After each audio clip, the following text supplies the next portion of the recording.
ইতিমধ্যে আহি গৈছে অৰুণোদয় আঁচনিৰ ফাইনেল লিষ্টখন অৰ্থাৎ অৰুণোদয় 3.0 কিন্তু ফাইনেল লিষ্টখন আহি গৈছে আৰু এইখন লিষ্টত কিন্তু প্ৰায় 40 লাখ মানুহৰ নাম অন্তৰ্ভুক্ত হৈ আছে অৰ্থাৎ অসমৰ প্ৰত্যেকটো জিলাৰ প্ৰত্যেকটো ৰাজ্যৰ প্ৰত্যেকজন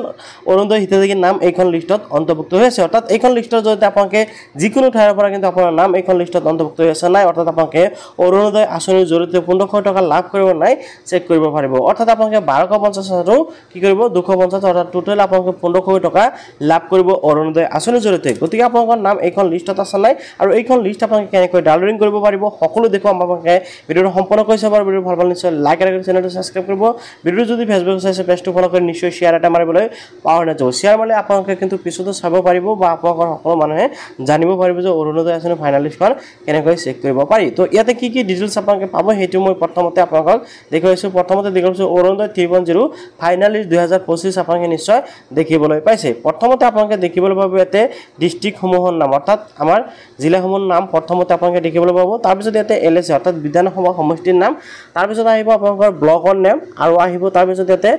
গাঁও পঞ্চায়ত নাম তাৰ পিছত ইয়াতে আপোনালোকৰ পুলিং ষ্টেচন নাম অৰ্থাৎ আপোনালোকে য'ত নেকি ভোট দিয়ে সেই পুলিং ষ্টেচন নামটো ইয়াতে শো কৰিব দেন আপোনালোকৰ আহি গৈছে বেনিফিচিয়াৰী নাম অৰ্থাৎ যিসকলে আবেদন কৰিছিল সেইসকলৰ নাম ইয়াতে আহিব তাৰ পিছত ইয়াতে আছে আপোনালোকে দেখিবলৈ পাইছে সিলেক্টেড নাম অৰ্থাৎ যিসকল নেকি আবেদন কৰাৰ পিছত অৰুণোদয় আঁচনিৰ বাবে সিলেক্টেড হৈছে যিসকল নেকি টকা লাভ কৰিব সেইসকলৰ নাম কিন্তু ইয়াতে শো কৰিব অৰ্থাৎ আপোনালোকে কিন্তু ইয়াতে দুটা লিষ্ট চাব পাৰিব যদি আপোনাৰ কাৰণে ৰেজিস্ট্ৰেট হৈছে তেনেকৈ প্ৰথম লিষ্টত চাব পাৰিব অৰ্থাৎ বেনিফিচিয়াৰী নামত চাব পাৰিব আৰু সিলেক্টেড নাম যেটো নেকি আপোনালোকৰ সিলেক্ট হৈছে আপোনালোকে যিসকল নেকি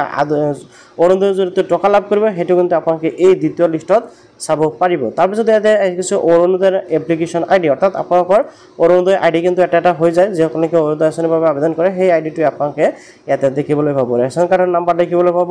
আৰু বেংক একাউণ্ট দেখিবলৈ পাব আধাৰ কাৰ্ডৰ নম্বৰ দেখিবলৈ পাব ফোন নম্বৰ দেখিবলৈ পাব এনেকুৱা কিন্তু ডিটেইলছসমূহ আপোনালোকে দেখিবলৈ পাব তো এনেকুৱা কিন্তু আপোনালোকে এই লিষ্টৰ পৰা সকলো ডিটেইলছ জানিব পাৰিব এতিয়া কথা হ'ল যে যদি আপোনালোকে অৰুণোদয় আঁচনিৰ এইখন লিষ্ট চেক কৰিব বিচাৰে বা ডাউনলোডিং কৰিব বিচাৰে এনেকৈ কৰিব পাৰিব হে কিন্তু একদম সহজ যদি আপোনালোকে ফেসবুকত চাই আছে হয়তো আপোনালোকে মোৰ কমেন্টত পাব পাৰে যদি আপোনালোকে কমেন্টত নাপায় তেনে ক্ষেত্ৰত আপোনালোকে কি কৰিব ইউটিউবত গৈ আসাম টেক হেল্প বুলি লিখি সাৰ্চ কৰিব আৰু মোৰ যিটো চেনেল আৰু ইয়াতে কিন্তু এই চেনেলটোৰ যিটো ভিডিও আপোনালোকে দেখিবলৈ পাইছে এই ভিডিওৰ ডেসক্ৰিপচনত আপোনালোকে এটা লিংক পাব সেই লিংকত ক্লিক কৰি কিন্তু আপোনালোকে অতি সহজতে এই সমগ্ৰ